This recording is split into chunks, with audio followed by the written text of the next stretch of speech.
It is the owner and general manager of your Dallas Cowboys. It is Jerry Jones. Good morning, sir, and happy divisional round. Well, thank you, guys. And again, it is wonderful to be sitting here live relative to the playoffs, looking onward, upward, and ahead, and excited about our team headed to San Francisco. So we're going to talk about the specifics of the game, to be sure. And I know y'all have bigger dreams than just winning on Sunday, but how much would it mean to win this game, make it back to the NFC Championship game for the first time in 27 years? What would it mean to you, the organization, and maybe most importantly, this fan base? Well, let me just start off. I don't think it's any bigger. I don't think I can dream any bigger than Sunday. I think it's that important. Every snap, every down is where it all is. This is a deja vu. It reminds me of our first championship game when we went out there to play the 49ers. I just can think about nothing else but playbacks. Alvin Harper catching that and running 90% of the field and making a big score that launched us into a Super Bowl. So I've got it on Sunday. We get it done Sunday. I may roll my eyes back and then never get back around straight again, and you'll have to have somebody else talk to in weeks ahead. I mean, I wish no ill will on you, but I hope for the sake of all of us, we're in that position. I do too. Doug swallowed the whole show. Hey, Jerry, I've been saying all week, this is two fighters, punch for punch, going the entire game. And it seemed like against Tampa, kind of they got hit early and they never really recovered. San Francisco is going to continue battling. That's just the type of team they are. What's the sideline like? What are the locker rooms like? And even in your suite, what is there nervousness going on? What's the mentality there? No fun. Although when revisited, if you come out of there with a win, it was the greatest time of your life. But no fun. Sideline solemn. Locker room solemn. Everybody basically resolving, not rah-rahing, but just resolving. Everyone knows what's at stake here. It's just very physical. It's a very serious prospect and very serious time. All right, so Jerry, I know that we get this thing wrong a lot, and we kind of wrote off San Francisco once Jimmy Garoppolo got hurt because they were having to go to a 7th-round pick, a rookie in Brock Purdy. What have you seen from Brock Purdy that he has taken the San Francisco team and honestly made them better than when Jimmy Garoppolo was their quarterback? Well, I just see an inordinate rookie and an inordinate play and his ability to convert and his presence. I saw him get out of the pocket a little bit, avoid a potential problem with a tackler, and then just came out of that like he'd been doing it 15 years and made the play this past weekend. I saw that play. So that's exceptional. So we've got to realize that we just can't put this is an inexperienced player, let's play accordingly. On the other hand, everybody is going to use every advantage that we've got. Back to our first question we had, Michael Irvin used to literally, we know that when he got in a tight spot, you could hear him laughing. You could hear him literally smiling. And he said, I smile when I get scared. And I kind of giggle when I get scared. That means I'm serious and I'm in trouble. And so that's the way we want to play this game. Jerry, also to piggyback on Mike's question, this is two underdrafted quarterbacks going against each other. Are the Niners and Cowboys proving that you can kind of find a quarterback anywhere? Well, I don't know that I would make that assessment, but I would sure tell you that we know, history tells us that a player that isn't recognized in the draft can become a great player, if you will. And that is the case. That's not a 4th-round draft pick no more. That's Dak Prescott. Yeah. And he has been through so many things now in his career and shown what you want to see in a quarterback, that he comes out tomorrow, he's the first pick in the draft. He's not a fourth rounder anymore. How much do you think y'all talked a lot, or we heard a lot around the draft about that physical mentality, like being actually physical and being mentally tough as well with the draft and with the team? How much tougher do you think this version of the Dallas Cowboys is than last year's, which physically on the field seemed to get pushed around by the 49ers? Well, I think that the 49er game last year made us revisit the bulk that we had in the middle of our defensive front. And we did revisit it, and we have revisited continually. And so that game impacted what we are today in the most important way, and that's to be able to do something about the run. We're going to have to do that. I like what we've got in mind. But you hear the term physical. It really is, you just expect every play to have everyone realizing that if you've got him stopped another 6 inches because of his momentum and his will as opposed to yours, and you could have kept that 6 inches from being there, that's what's in your mind. I think that's what I think of as physical. Every play is like it's the Super Bowl play that you're going to see on ESPN. Well, when it comes to that, Jerry, watching some San Francisco film last night and then obviously watching all the Cowboy games this year, you feel like this game could come down to the two best defensive players in the NFL, Micah Parsons versus Bosa? I think it's already coming down to those nuances. I'd like to think it is. And that's a good point to make about those two players. But it's although they're not going to be competing directly against each other, they're pitted against each other mentally. But you can do that in several places across the board. Our running game, their running game, our big play guys, their big play guys, our quarterback, their quarterback, all the way through. So I think that's what you have happen when you have a big game like this. It's great to be in this territory.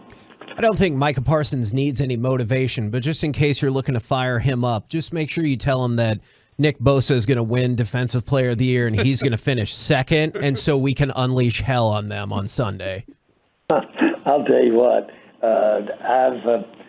when I look at a combination of attributes of a player, I think of Micah, and he has no problem psyching himself up to a rage. And he lives awesome. that way, I think, and plays those kinds of mental, not games, but just mental incentives. And I think he does do that even when he's not answering some question from the media. Yeah, it's good to have a guy like that. You don't have to do anything for him. He just does it all himself. That's always good. The Kellen Moore, and for that matter, Dan Quinn. They have a great imagination, too. Yes, yeah. They have lines going on between each other and behind those eyes, or he may have big tanks going on. You never know, but it'll come out for you. And he's got some games going on in there. Yeah, it's nice. Your offensive and defensive coordinators last week, I mean, Kellen Moore just seemed to he never ran out of plays against Tampa. And then on the other side, Dan Quinn had Tom Brady in a mixer. Like he at one point he was like, I don't know what's going on out there. How much of a chess match amongst coaches is this going to be as well, with how good their coaching is on the other side as well? I hope that by watching a mid-season game of ours, that San Francisco can't see anything that they're going to see Sunday. Ooh. And I hope that is the case. Now, I'm just sure we're both going to see an exaggerated effort or an exaggerated passion. But when it comes to opening up the portfolio of plays that we have that our players are capable of making or fit their skills the best, I hope they see mostly things they haven't seen before. So, Jerry, I know you talked about with Sean and RJ on Tuesday, Dak Prescott and how well he ran the ball. He took advantage of situations where he ran the ball. I was wondering from your perspective, do you ever talk to Dak during the regular season, hey, protect yourself, we need you throughout the season, and then going into the playoffs, hey, go get it, whatever it takes, go do it. Now it's time to risk it for the biscuit. I don't dwell on it, but before the game against Tampa, I visited with him and told him to, and for what I'm about, be very aggressive. For what I'm about, be very aggressive. And so, not that triggered him into anything. He looked over and he said, I'm going to be very aggressive. I like the that. issue I think I'd heard was, has he been too aggressive? Is that what those interceptions are about? Trying to make it when it might not be there. Well, the little talk I had with him right before the game at least expressed my sentiment on be very aggressive. We were talking about Micah and the defense earlier. I know he doesn't get anywhere near as much play, and Micah is amazing, but how impactful has Leighton Vander Esch been, or how impactful was he in the Tampa game, and what does he mean to this defense overall? Well, Vander Esch has never faltered in terms of his unique skill set. He's got such range because of his length and those big long arms, and that ability to cover that ground out there are a real advantage, and they're problematic for an opposing quarterback. When he looks out there, he sees those arms and that span, and it influences how he makes a throw. Well, we've always known that was there. Did we use it well enough? Did we maximize the use of what Vander Esch does?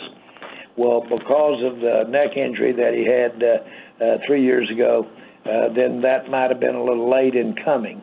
But, boy, it's there now. And you saw us get the benefit of his range, his ability to basically cover his immediate zone, but then get wide and go out and make plays on the edge, and then to use that length. He is a huge advantage to have on that field. When it comes to traveling like this, I mean, going from the East Coast to West Coast, does that concern you much about having to do that, and especially in such a short period of time? None at all. None at all. If these guys weren't traveling, they'd be up someplace. And so, and when you live the life they live of playing football, then having another hour flying as opposed to another hour doing something else is no issue at all. That sounds good, but everything that's on everybody's mind now is that 60 minutes out on that field. How you get there is minutia. I am curious with that in mind. Do you know of many players, or do you yourself have trouble sleeping before these big games? Because I know we've had fans all week are like, I can't wait for this game to get here. Do. How do players respond to that? How do you respond like Saturday night going into this game? Well, I sleep about where my excitement level is, and sometimes if I've been too excited and had too much fun before I go to sleep, I sleep pretty good. Sometimes if I've got something like we have on our minds right now, I don't sleep well at all. And that in my life doesn't just have to be a football game. So I can't tell you usually when the day comes whether or not I'm going to sleep a lot or not. Sometimes a little extra whiskey will help that, Mike. Sure. Movement, exercise, mental exercise. It's what goes on those hours before you lay your head down that makes the difference for me. And I don't have regular sleeping habits. So, Jerry, when it comes to San Francisco, I know you guys go to Philadelphia every year, New York and Washington every year, and we hear about how they can kind of razz you guys maybe at the hotel or on the bus ride over to the park. What is San Francisco fans like? Are they similar to NFC East fans, or are they different? No, I think they're very, very engaged, very excited. We've because of our experience in the playoffs with them, We had that period of time when we were really at the top of our games, both the 49ers and the Cowboys. But I enjoyed a before life, Cowboys life in San Francisco. I had a lot of business out there. Our daughter Charlotte went to Stanford, some of the greatest years. Her first year, when I had an office out there, and I'd go out about 6 times a year to San Francisco. When she went to school as a freshman, I made 36 trips out there. Wow.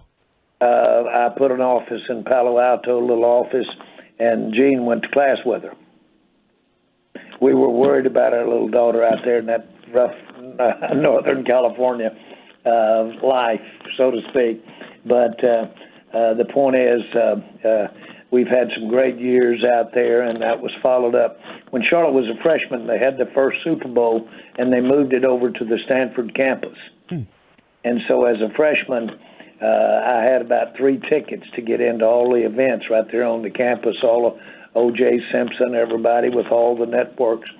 And she had, of course, made a lot of friends as a freshman, so I had about 20 people to get in those events with 4 tickets.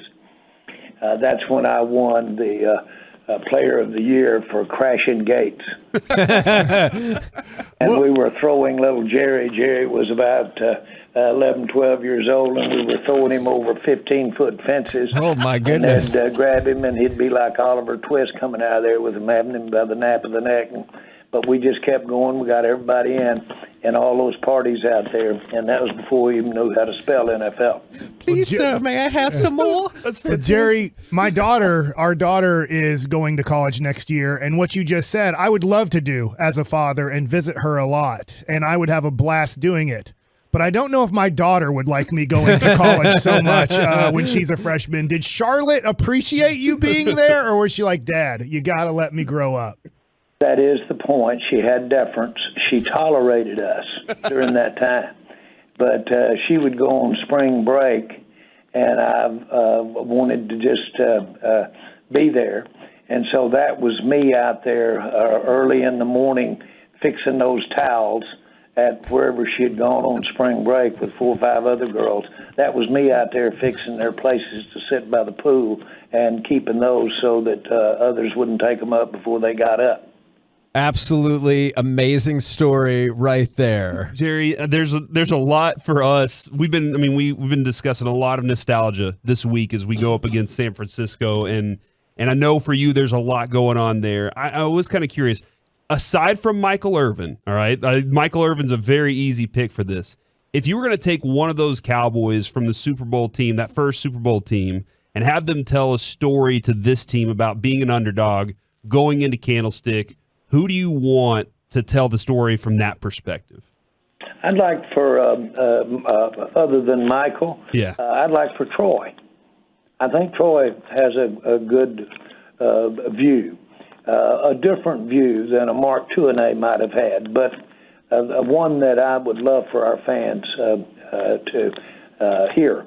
And but there's no doubt that what we were before we played in that, let's say, that NFC Championship game out there, before we got to Los Angeles, there's no question that we grew when Alvin Harper made that long run and got us off the goal line. And we became emboldened, and we realized, because we realized that it could happen to us. Well, when you talk about the team growing, I know that was off a specific play. I saw some interesting things where, like, CeeDee Lamb came over to Brett Maher during the win over Tampa, and he said, "We're behind you, bro. You're good. You've bailed us out plenty of times." And it seemed like a lot of players did the same thing. Do you feel as though this team has grown together through the year, through some of that adversity? I think Mike McCarthy, I go to him first. I think he and the team have done an outstanding job of becoming a brotherhood, just becoming together, yes, as a team. And I think that you're seeing it, as we know, setbacks as well as wins. Both those frauds can mislead you about what you are. And at the end of the day, this is the greatest team sport because it calls on you to do a lot of different things other than just have some skills and refined skills. And so coming together like that is a part of having the team, and the things that you live through together, such as going down to Tampa and having our kicker miss all those field goals. Now, you can't dismiss technical things you have to correct. Mm-hmm. Don't just get here by having a fraternal bond. And I'm not trying to be trite, but that does get embellished when you have trying experiences together. And it's on both ends, whether it be a big setback or whether it be a big accomplishment. Well, Jerry, we appreciate your time as always. We know you want it. We know the organization wants it. And this fan base definitely wants that win on Sunday. So go Cowboys. It is an absolute thrill to just get to be a part of it. And I'm so happy for all of our fans that we're getting to share these moments. And every play will be an eternity out there this weekend. Can't wait. Thank you, sir. Guys, bye.